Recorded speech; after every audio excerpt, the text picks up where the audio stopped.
Beaucoup prient. Oh Seigneur, délivre-moi de telle chose. Seigneur, je ne veux plus, je ne veux plus. Mais le jour où vous découvrez la cause, croyez-moi, vous avez fait la moitié du parcours.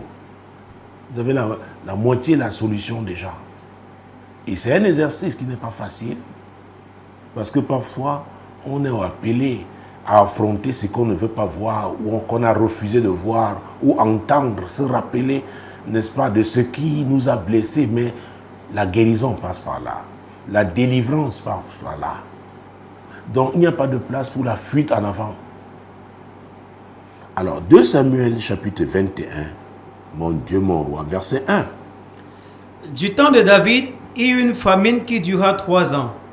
David chercha la face de l'Éternel, et l'Éternel dit, c'est à cause de Saül et de sa maison sanguinaire, c'est parce qu'il a fait périr les Gabaonites.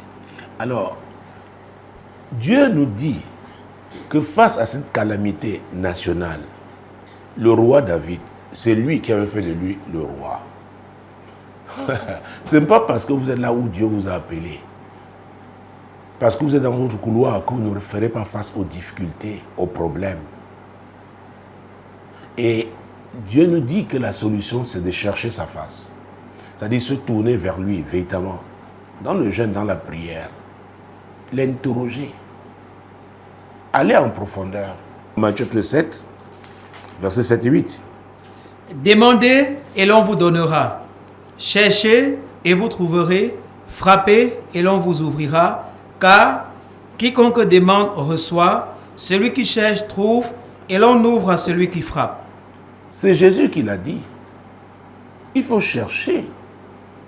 Donc, David a cherché la face de Dieu. Et Dieu lui a répondu. Donc, Jésus l'a dit parce que Dieu apporte toujours des réponses. Dieu exauce toujours.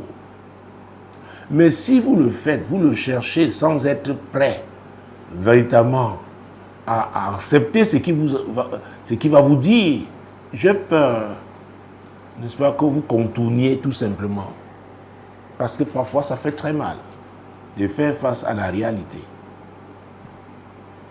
Il faut l'accepter. Parfois même faire le deuil pour que le Seigneur vous sorte de là.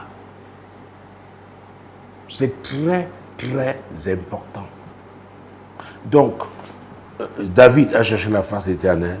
Le verset 3 de Jérémie 33. Invoque-moi et je te répondrai.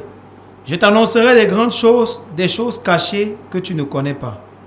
Dieu dit invoque-moi. Il ne s'adresse pas à n'importe qui. Il s'adresse à quelqu'un qui est déjà en relation avec lui. Il lui dit oui, nous avons une relation.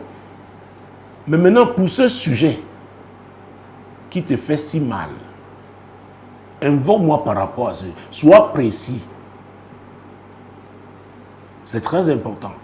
Invoque-moi donc par rapport à ça, je te répondrai. Ce n'est pas une demande générale, non, ou généraliste même, non. C'est-à-dire que c'est précis, c'est spécifique.